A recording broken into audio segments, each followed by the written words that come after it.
Hello student, मैं एकता सिंह आप सभी का ज्ञान चैतन्य चैनल बहुत बहुत स्वागत करती हूँ। आज के इस वीडियो में हम इतिहास की पृष्ठभूमि के बारे में देखेंगे क्योंकि यहाँ पर एक कमेंट आया था कि इतिहास की उत्पत्ति से रिलेटेड एक वीडियो बना दीजिए। तो ये जो वीडियो है उसी के अकॉर्डिंग है। इतिहास की पृष्ठभूमि देखेंगे, उसका इतिहास का क्या अर्थ है और क्या स्वरूप है, यानी कि इतिहास शब्द की उत्पत्ति कैसे होती है, कैसे वो सब्जेक्ट बन जाता है और फिर क्या वो विज्ञान है या कला के रूप में है या फिर दोनों है। इन सब का आज हम इस वीडियो के माध्यम से देखने वाले हैं।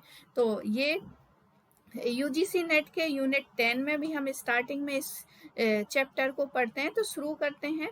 यहाँ पर जैसे कि आज प्राय देखते हैं कि पौधों का इतिहास, प्राणियों का इतिहास, यानी हर चीज का इतिहास हमें क्या मिलता है, देखने को मिलता है। जैसे कि गणित, जो व्यक्ति गणित लेता है तो उसका भी एक इतिहास होता है। उसी तरह इसमें जो इतिहास शब्द का प्रयोग किया जाता है, परंतु जब सामान्य रूप में, यहाँ तो हो गया कि प्राणियों का इतिहास हो गया, गणित का इतिहास हो गया, लेकिन जब हम एक स्वतंत्र रूप से सिर्फ और सिर्फ हिस्ट्री शब्द का यानी इतिहास शब्द का प्रयोग करते हैं तो उसका अर्थ होता है, क्या अर्थ होता है? मानव का इतिहास। तो हिस्ट्री शब्द का अर्थ होता है यानी कि मानव का इतिहास, यानी मानव ने जब से वो जन्म लेता है तब से स्टार्ट हो जाता है हमारा इतिहास का अध्ययन। यानी कि जब मानव क्या हुआ था, बंदर से मनुष्य में रूपांतरित होता है, उस समय से लेके अब तक जो है वो सारा का सारा क्या आ जाएगा, इतिहास के अंतर्गत आ जाएगा। तो इतिहास का अर्थ क्या हुआ? मानव का इतिहास। इसके अंतर्गत उन शेष चिन्हों का अध्ययन किया जाता है जिन्हें मानव ने विश्व में अपने अस्तित्व द्वारा अपने विचारों, भावनाओं तथा कार्यों के रूप में छोड़ा है। इतिहास अपने व्यापक अर्थ में प्रत्येक वस्तु, घटना है जो कभी घटित हुई है। यानी कि मनुष्य, जब से मनुष्य ने इस पृथ्वी पर अपनी एक्टिविटी की है तब से क्या है, अपने कार्यों को क्या इस पृथ्वी पर कुछ किसी ना किसी रूप में क्या है, पीछे छोड़ा ही है। तो उन्हीं सब का अध्ययन करने का काम क्या है, इतिहास करता है। इतिहास अपने व्यापक अर्थ में प्रत्येक वस्तु या घटना है जो कभी घटित हुई है। यह स्वयं अतीत है, चाहे वो किसी ना किसी रूप में क्यों ना हो, परंतु अतीत को प्रत्यक्ष रूप से नहीं देखा जा सकता है। यानी कि जो भी घटनाएं घटित हो गई हैं उसको कभी भी कोई भी व्यक्ति क्या है, देख नहीं सकता। उसके सिर्फ फैक्ट हम लेकर हम उसकी गणना कर सकते हैं। इसके विषय में जो कुछ जाना जाता है वह उन शेष चिन्हों से ज्ञात हो सकता है जो उस समय की परिस्थितियों, मनुष्यों आदियों ने किसी ना किसी रूप में छोड़े हैं। जैसे कि हम सिंधु घाटी सभ्यता की हम बात करते हैं तो हम ये सिंधु घाटी सभ्यता एक सभ्यता थी, तो हम कैसे पता करते हैं? उस समय के जो अवशेष छोड़े गए थे, जैसे कि धान की भूसियां मिली हैं, धान मिले हैं या जुते हुए खेत हमें खुदाई में मिले हैं, तो इन सब की गणना क्या है, व्यक्ति ने जो छोड़े गए अवशेष हैं उसी के आधार पर हम ये गणना कर पाते हैं कि हाँ, वहां पर क्या है, सिंधु घाटी सभ्यता थी।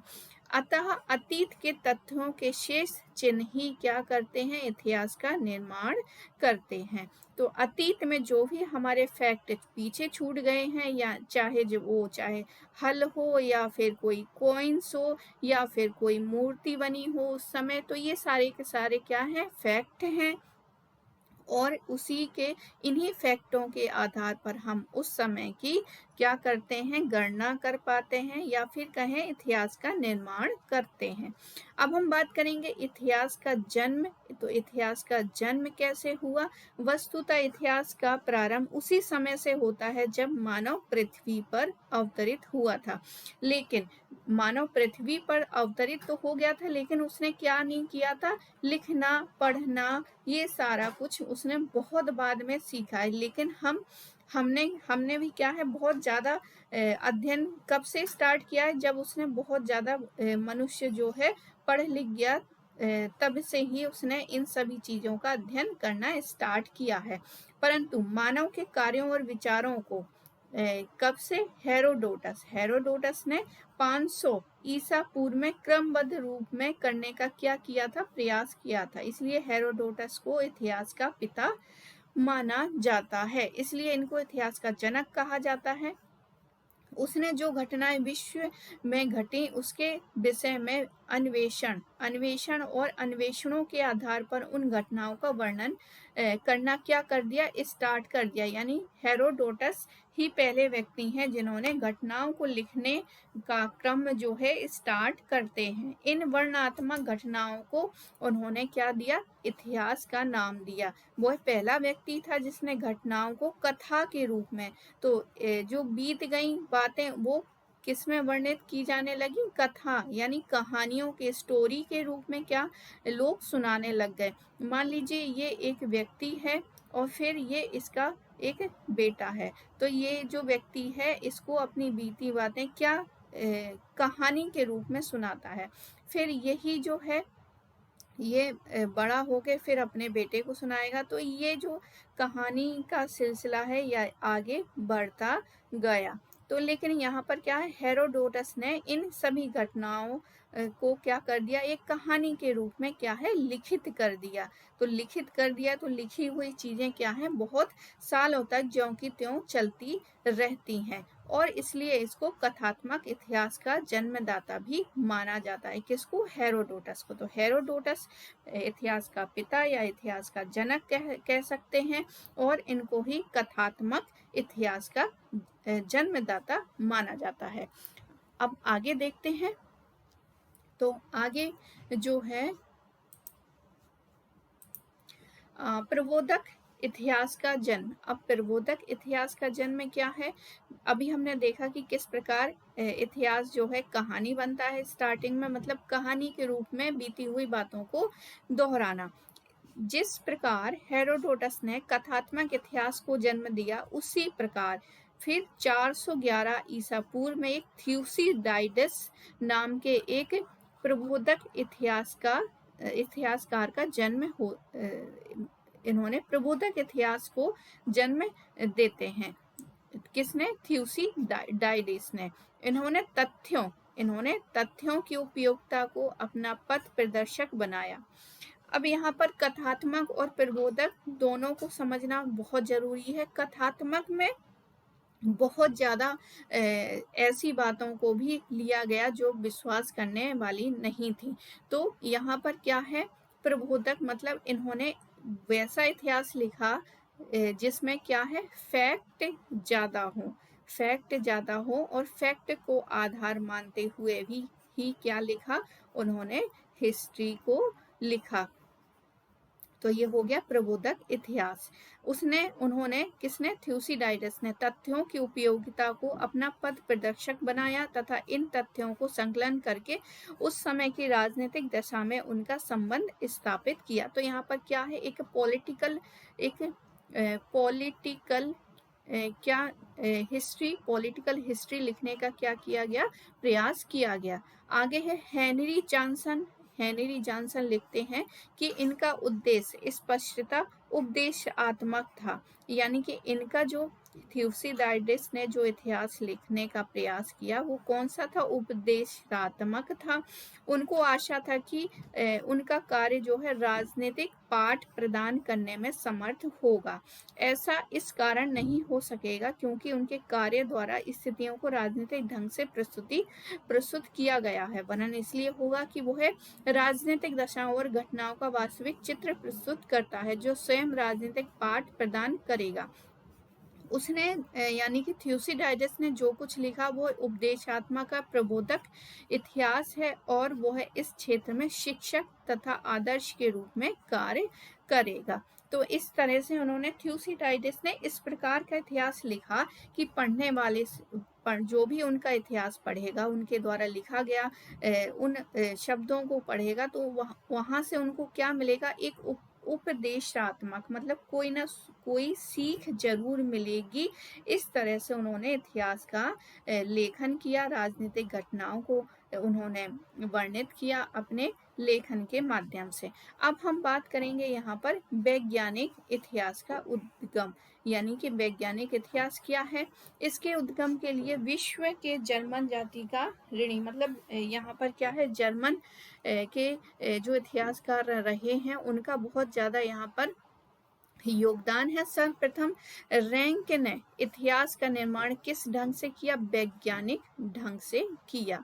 सन 1824 में उनकी एक पुस्तक प्रकाशित होती है जिसमें उसने घटना के यथार्थ पर बल दिया और निष्पक्ष रूप से घटनाओं का वर्णन किया। मतलब जब कोई फैक्ट को लेके किसी घटना का वर्णन करते हैं तो निष्पक्ष होकर, मतलब उसमें कोई अपनी विचारधारा नहीं रखते, जो कुछ फैक्ट हैं, जो फैक्ट बोल रहे हैं उनको ही उन्होंने सीधे सीधे रूप में क्या कर दिया, वर्णित कर दिया। तो ये होगा वैज्ञानिक ढंग से। इसमें किसी प्रकार के, मतलब यहाँ पर जैसे कि राके जो हैं वो लिख रहे हैं फैक्ट के आधार पर। अब उनका मन कर रहा है कि नहीं, ये फैक्ट क्या है, इस तरह से नहीं इनको बुलवाना है, किसी और दूसरे तरीके से बुलवाना है। तो उन्होंने अपने मन का इसमें कुछ भी नहीं किया, जो भी फैक्ट हैं उन्हीं के आधार पर उन्होंने क्या कर दिया, इतिहास का वर्णन कर दिया। तो ये हुआ वैज्ञानिक इतिहास का उद्गम जो कि राके ने किया है। फिर इसके बाद क्या है, निबूर आते हैं और इन्होंने भी क्या कर दिया, इसी तरह का इतिहास जो है लिखने का प्रयास किया। मतलब जो कुछ अतीत में घटित हुआ है उसका ज्यों का त्यों क्या कर दिया, वर्णन कर दिया। किसके आधार पर, फैक्ट के आधार पर। अब हम आगे बात करेंगे यहाँ पर, ये तो हमने तीन तरह के देख लिया। सबसे पहले हेरोडोटस जो है कथात्मक यानी कहानी के रूप में इतिहास का वर्णन करते हैं। फिर थ्यूसिडाइडस आते हैं जो कि बहुत अपने इतिहास लेखन के माध्यम से क्या करते हैं, उपदेशात्मक इतिहास का वर्णन करते हैं। फिर उसके बाद वैज्ञानिक इतिहास आते हैं जिसमें जर्मनी के राके और नेबूर का जो है बड़ा योगदान माना जाता है। अब हम आगे बात करेंगे यहाँ पर इतिहास का संबंध में परस्पर विरोधी धारणाएं। अब जब इतिहास इतनी आगे बढ़ गया तो इसमें क्या आ जाएंगे, एक विरोधी धारणाएं, अवधारणाएं आ जाएंगे। वो विरोधी अवधारणाएं क्या हैं, 19वीं शताब्दी से पूर्व इतिहास केवल साहित्य, ठीक है, 19वीं शताब्दी से पूर्व इतिहास केवल साहित्य एवं वीर गाथाओं से संबंधित था। इन वीर गाथाओं में अवास्तविक एवं काल्पनिक अतिशयोक्तियों को भर दिया जाता था। इस कारण सत्य का स्वरूप क्या हो जाता था, सत्य का स्वरूप विकृत यानी समाप्त हो जाता था। इससे क्या है, मान लीजिए कोई किंग है, राजा है, अब राजा के प्रशंसा में बहुत सारा क्या कर दिया, दरबारियों ने बहुत सारी जो भी कहानियां हैं वो लिख डाली। तो उनका इतिहास क्या हो गया, बहुत प्रशंसा से भरा हुआ, अतिशयोक्तिपूर्ण। तो एक क्या हो गई, ये विरोधी भावना हो गई, जिसके कारण उनका जो सत्य है, मतलब एक राजा, उसमें कुछ कमियां भी हो सकती है, तो कमियों को ना बताकर सिर्फ और सिर्फ उनकी प्रशंसा के बारे में ही बताया जाना क्या हो गया, अतिशयोक्तिपूर्ण हो गया, अवास्तविक हो गया। इस रूप में परिणाम स्वरूप इतिहास के बहुत सी धारणाएं प्रचलित हो गई। कुछ व्यक्ति इतिहास को कपोल कल्पित कहानियों तथा असत्य तथ्यों का संकलन मात्र समझने लगे।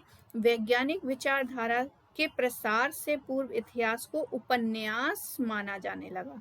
क्या माना जाने लगा, उपन्यास माना जाने लगा। इंग्लैंड के प्रधानमंत्री सर रॉबर्ट वालपोल को उनकी बीमारी में जब उनकी पत्नी ने इतिहास पढ़ने के लिए दिया, तब वालपोल चिल्लाकर बोला, हाँ कोई भी वस्तु लेकिन इतिहास नहीं होनी चाहिए। नेपोलियन इतिहास को सर्वसम्मत कल्पित कहानियां कहा करता था। स्पेंसर का विचार है कि इतिहास जो है पथ प्रदर्शन के लिए महत्वहीन एवं अनुपयुक्त है। इसका उनका कथन था कि यदि तुम चाहो तो इतिहास के तथ्यों को मनोरंजन के लिए पढ़ो, यह कहकर उनकी चापलूसी मत करो कि वे शिक्षाप्रद हैं। ये किसका कथन हो गया? तो स्पेंसर का कथन हो गया। फिर कहते हैं कि फ्रांस ने विषयों को निर्धारण करते समय इतिहास को पाठ्यक्रम में सम्मिलित करने के लिए कुछ निरीक्षकों से जो परामर्श लिया गया वो है अत्यंत महत्वपूर्ण है। एक निरीक्षण ने कहा कि इतिहास की शिक्षा ही क्या है? निरर्थक है। जो पढ़ना जानते हैं वे इतिहास का अपने लिए अध्ययन कर सकते हैं। दूसरे निरीक्षक ने कहा कि इतिहास में शिक्षण असंभव है, मतलब शिक्षण का किसी भी प्रकार का इसमें संभावना नहीं है। तीसरा जो निरीक्षक कहता है कि इतिहास का शिक्षण क्या हो सकता है? हानिकारक हो सकता है। इसके द्वारा छात्रों में व्यर्थ के अभिमान विकसित किया जा सकता है। तो यहाँ तक क्या है? सारी बातें सही लगती हैं। अगर इतिहास सही ढंग से नहीं लिखा गया है तो वो हमारे लिए हानिकारक हो सकता है, क्योंकि हम क्या है, इतिहास में फैक्ट के आधार पर ही घटनाओं को लिखते हैं। तो हमने फैक्ट ही क्या है, जब हमने गलत उठाए हैं तो उसका प्रभाव भी क्या होगा? हमारा गलत ही होगा। तो इसलिए जो हमारे फैक्ट हैं वो अगर हमने सही बता दिए तब भी बहुत सारी जो हैं यहाँ पर विरोधी भावनाएं हमारी दिखाई देती हैं।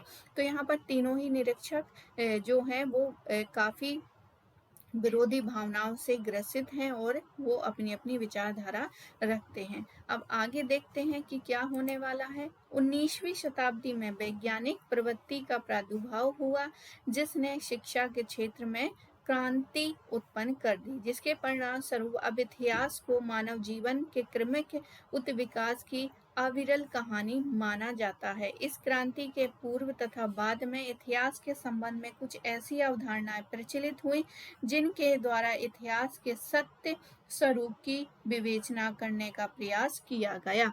उदाहरण के लिए क्रॉमवेल ने घोषणा की कि इतिहास के रूप में ईश्वर ने अपने को व्यक्त किया है। फ्राइड का कथन है कि इतिहास शताब्दियों से सत्य की व्याख्या करता चला आ रहा है। जोन्स का मत है कि इतिहास जीवन के अनुभवों की खान है और आज तक युवक उसका अध्ययन इसलिए करता है जिससे वह जाति के अनुभवों से लाभ उठा सके। हार्वर्ड के शिष्य जिलर ने इतिहास को केंद्रीय विषय माना और इसको आधार बनाकर अध्ययन कोर्स का निर्माण किया।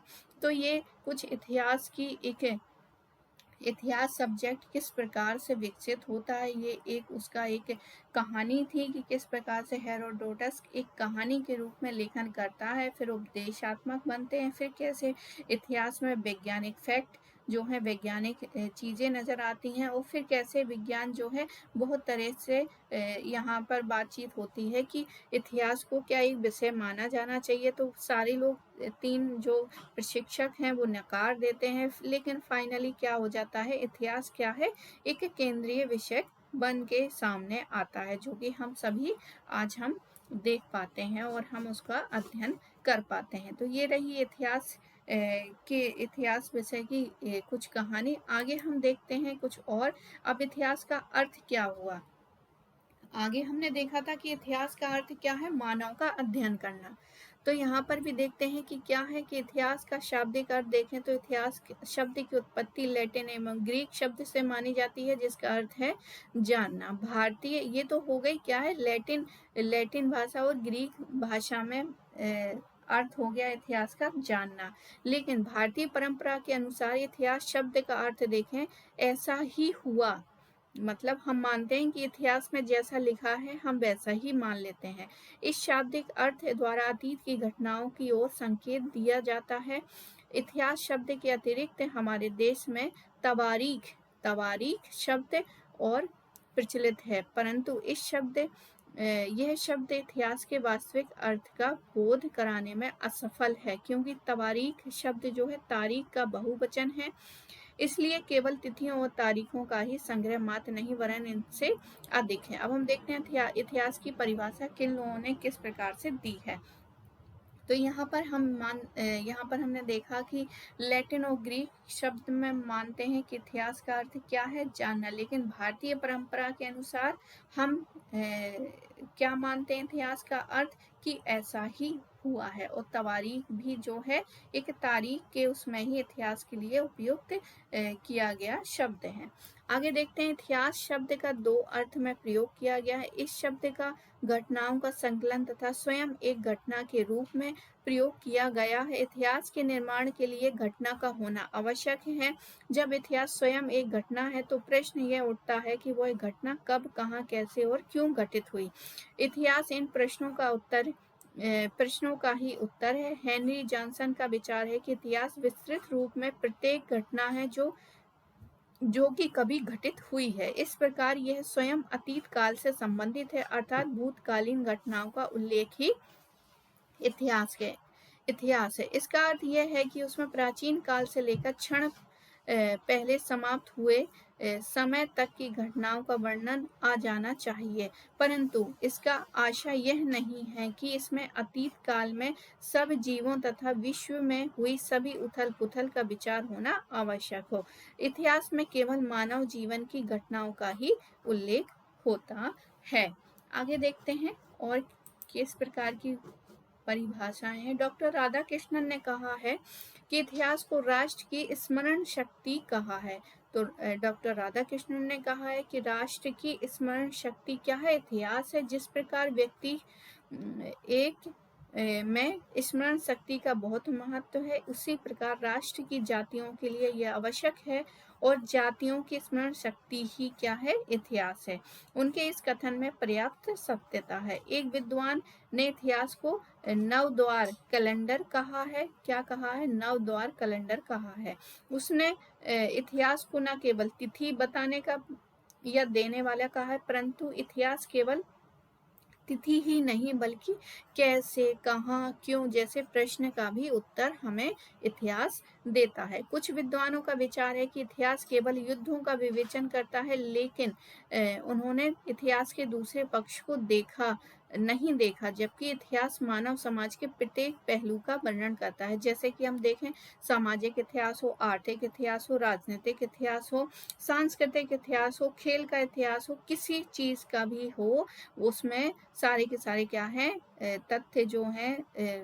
तत्व जो है वो इतिहास में हमें मिलते हैं। तो इतिहास जो है बहुत बड़ा उसका अर्थ निकल के सामने आता है। आगे देखते हैं, इतिहास की सबसे प्रयुक्त परिभाषा रेवसन महोदय ने दी है, जो कि कहते हैं कि जो कि सत्य है, इतिहास घटनाओं और विचारों की उन्नति का एक सुसंबद्ध विवरण है। यानी कि इतिहास में जो घटनाएं हैं और उनसे संबंधित विचार हैं, वही क्या है? उन्नति का एक सुसंबद्ध विवरण है। इसमें इतिहास की वैज्ञानिकता को भी स्पष्ट किया गया है। विज्ञान सुसंगठित एवं क्रमबद्ध ज्ञान होता है। इस परिभाषा में घटनाएं एक दूसरे से संबंधित हैं जो इतिहास का निर्माण करती हैं। घटनाओं के तारतम्य को आधार बनाकर उनके क्रमबद्ध वर्णन करने से इतिहास की रचना होती है। प्रोफेसर घाटे के अनुसार इतिहास संपूर्ण भूतकाल का वैज्ञानिक अध्ययन तथा लेखा जोखा है। घाटे ने आगे लिखा है कि इतिहास को काल तथा देश की सीमाओं में नहीं बांधा जा सकता, क्योंकि इतिहास उस काल से मानव का अध्ययन करता है जब से पृथ्वी पर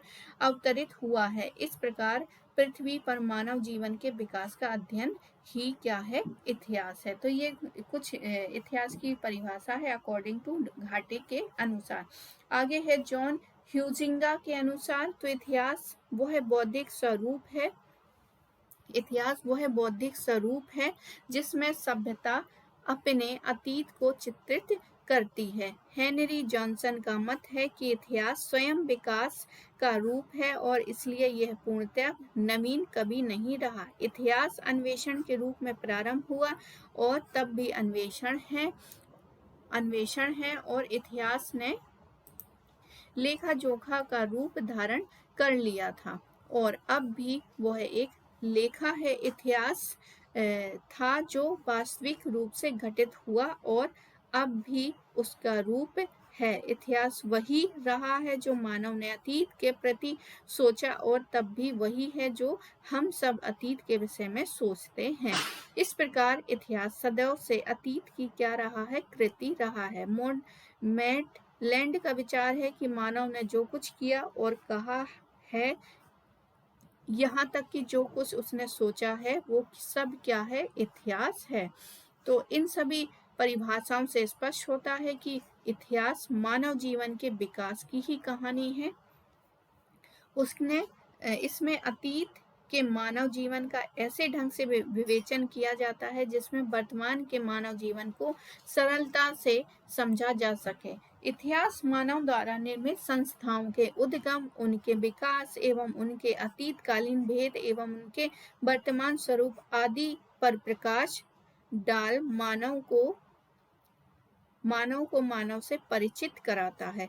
अतः इस प्रकार संपूर्ण विश्व मानव का निवास स्थान है और इतिहास उसके विचारों, कार्यों, आंदोलन आदि का क्या करता है, वर्णन करता है।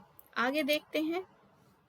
अब इतिहास की आधुनिक धारणा है, तो आधुनिक धारणा में बहुत सारी चीजें हैं, जैसे कि यहाँ पर है कि 19वीं शताब्दी के अंतिम चरण में 20वीं शताब्दी के प्रारंभ में जब विज्ञान का बोलबाला हो रहा था, तब इतिहास को समाज के सच्चे विज्ञान के रूप में देखा जाने लगा। केवल इतिहासकारों ने ही नहीं वरन राजनीतिक शास्त्रियों ने, दार्शनिकों ने भी इस विज्ञान के अध्ययन करना प्रारंभ कर दिया था। फिर भी इतिहास की प्रकृति के विषय में विवाद बना रहा। कुछ विद्वानों ने इतिहास को कारण और कार्य कारण भाव का सूचक माना है। इसके विपरीत दूसरे विद्वानों ने इतिहास को समाज के सच्चे विधान तथा विज्ञानों के विज्ञान के रूप में भी देखा है। आज कोई भी इस बात से सहमत नहीं होता है कि इतिहास अलौकिक शक्तियों के हस्तक्षेप से प्रभावित होता है। अतः सामान्यतः यह विश्वास किया जाने लगा कि इतिहास को उन्हीं विधियों का अनुसरण करके समझा जा सकता है जिनका अनुसरण भौतिक तथा सामाजिक वैज्ञानिक करते हैं। इसी कारण आज इतिहास को इस अध्ययन क्षेत्र के रूप में देखा जा सकता है जो वास्तविकता का वर्णन करता है। इस अध्ययन क्षेत्र में वैज्ञानिक विधि का प्रयोग करके ही क्या है, वास्तविकता की खोज की जा सकती है। तो जो भी इतिहास में रिसर्च करता है तो उसको एक वैज्ञानिक दृष्टिकोण ही अपनाना पड़ता है, तभी क्या होगी, उसकी खोज जो होगी वास्तविक होगी।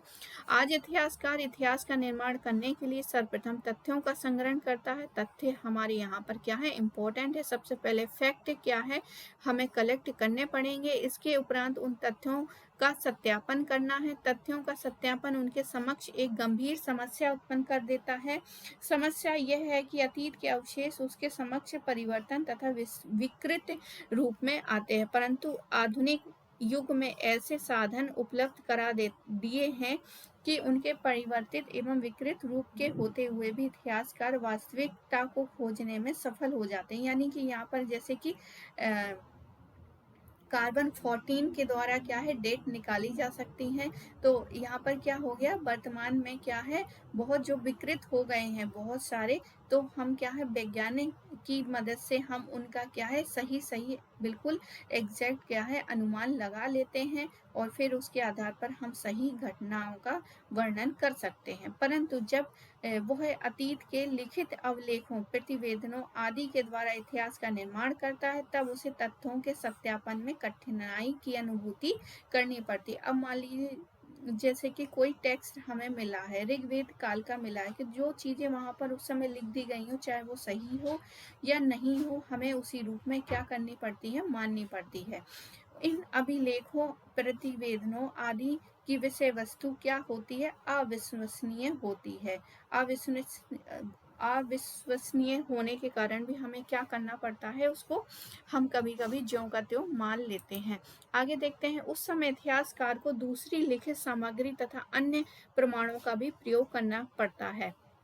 यानी कि ऋग्वेद जिस समय लिखा गया है उस समय और भी जो हैं ग्रंथ लिखे गए होंगे, तो उसको भी हमें क्या करना पड़ता है, खंगालना पड़ता है। किसके लिए, प्रमाण के लिए, प्रमाणिकता के लिए, कि जो ऋग्वेद में लिखा गया है या फिर जो दूसरे टेक्स्ट में लिखा गया है वो क्या चीजें सही हैं या उससे रिलेटेड है या नहीं है, या उसकी व्याख्या दूसरे फैक्ट भी बोल रहे हैं या नहीं, तभी हम किसी चीज को क्या है, घटना का प्रमाणिकता हम मान सकते हैं, तभी वह वास्तविकता को प्रस्तुत करने में समर्थ हो सकता है। परंतु ऐसा करना सभी क्षेत्रों में संभव नहीं है, क्योंकि उससे संबंधित दूसरी अन्य सामग्री एवं प्रमाण क्या नहीं होते, हमें प्राप्त नहीं होते। तो इतिहास में रिसर्च के लिए जब कोई एक एंशंट हिस्ट्री में रिसर्च करता है तो उसमें क्या है, प्रमाणिकता की बहुत ज़्यादा दिक्कत हो जाती है, क्योंकि वहाँ पर क्या है, हमें फैक्ट या फिर उससे एक फैक्ट, मान लीजिए हमें एक फैक्ट मिला है तो उससे रिलेटेड हमें और भी क्या चीज़ें मतलब और भी हमें इससे रिलेटेड सोर्स की आवश्यकता होती है। तो हमें ये सोर्स क्या नहीं मिल पाते, जिसके कारण हमारा जो है रिसर्च जो है या फिर लेखन कार्य क्या है, प्रमाणिक बहुत ज़्यादा प्रमाणिक नहीं हो पाता। आगे है, जब इतिहासकार तथ्यों की विश्वसनीयता का निर्धारण कर लेता है, जब उसके बाद वह तथ्य को उनके महत्व के अनुसार स्वीकृत वर्गीकृत करता है, उसके उपरांत वह वर्गीकरण की शुद्धता का सत्यापन करता है। ऐसा करने से वह कल्पना और पूर्व धारणाओं का प्रयोग करता है, उनका प्रयोग करना उनके लिए अनिवार्य है। यहाँ इतिहासकार का काल्पनिक होने का अर्थ यह नहीं है कि वह तथ्यों का आविष्कार कर रहा है, बल्कि यहाँ पर जो उसको फैक्ट मिले हैं वही फैक्ट को क्या कर रहा है, वो एक कल्पना करके घटनाओं को मूर्त रूप में लिखने का प्रयास यहाँ पर कर रहा है, परंतु उसकी कल्पना उसके स्रोतों द्वारा प्रदान की जाने वाली सूचनाओं से क्या होती है, बंधी रहती है। अतः वह घटनाओं का आविष्कार नहीं कर सकता। कल्पना तथा पूर्व धारणाओं के प्रयोग के आधार पर ही गेटे ने कहा है कि इतिहास की समय समय पर पुनर्रचना की जा सकती है। मान लीजिए जैसे कि सिंधु घाटी सभ्यता है, सिंधु घाटी सभ्यता में अभी भी क्या है, जो उनकी लेखन जो भी लेखन मिला है वो अभी तक पढ़ा नहीं जा सका है। अगर कोई व्यक्ति या फिर उन लिखे हुए चीज़ों को पढ़ लेता है तो एक बार दोबारा से क्या है, पुनर्रचना की जा सकती है, किसकी, सिंधु घाटी सभ्यता या उसके इतिहास की। तो यही इसलिए यहाँ पर कहा है कि इतिहास की क्या हो गई, समय समय पर पुनर्रचना की जानी चाहिए, क्योंकि प्रत्येक संतति नवीन रुचियों एवं वस्तुओं को नवीन ढंग से देखने, उनके प्रति नवीन दृष्टिकोण लेकर आगे बढ़ती है। ये नवीन दृष्टिकोण एवं रुचियां भी पूर्ण धाराएं कहलाती हैं। अतः इन पूर्व धारणाओं से प्रभावित इतिहास को वास्तविकता पर पहुंचाने के लिए समय समय पर इनकी क्या है, पुनर्रचना करना अनिवार्य हो जाती है। अतः इतिहासकार वर्गीकृत तथ्यों का विश्लेषण करके एक सामान्य सिद्धांत का निर्धारण करता है।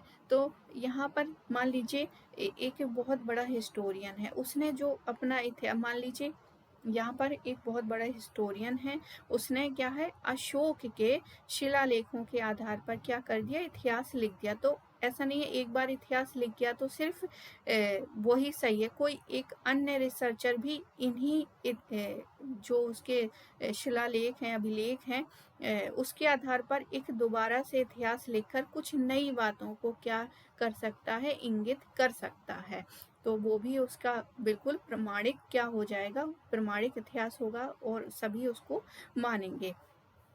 आगे है लेकिन यहाँ पर ये नहीं कि पहले ने जो किया वो बिल्कुल गलत है, ये भी सही होगा, और फिर जो दूसरे रिसर्चर ने किया ये भी सही होगा। आगे है, अतः उक्त विवेचन से यह स्पष्ट हो जाता है कि आधुनिक धारणा के अनुसार इतिहास समाज में एक सच्चा विज्ञान है, जो मानव समाज की विवेचना वैज्ञानिक विधि से करता है। आगे देखते हैं अब इतिहास का स्वरूप, तो इसको हमें नेक्स्ट वीडियो में करते हैं, क्योंकि वीडियो क्या है, बहुत बड़ा हो जाएगा। तो आई होप आपको ये वीडियो पसंद आया होगा, पसंद आया तो प्लीज़ लाइक करें, शेयर करें, सब्सक्राइब करें। मिलते हैं एक और वीडियो के साथ, जब तक के लिए आप सभी का बहुत बहुत धन्यवाद।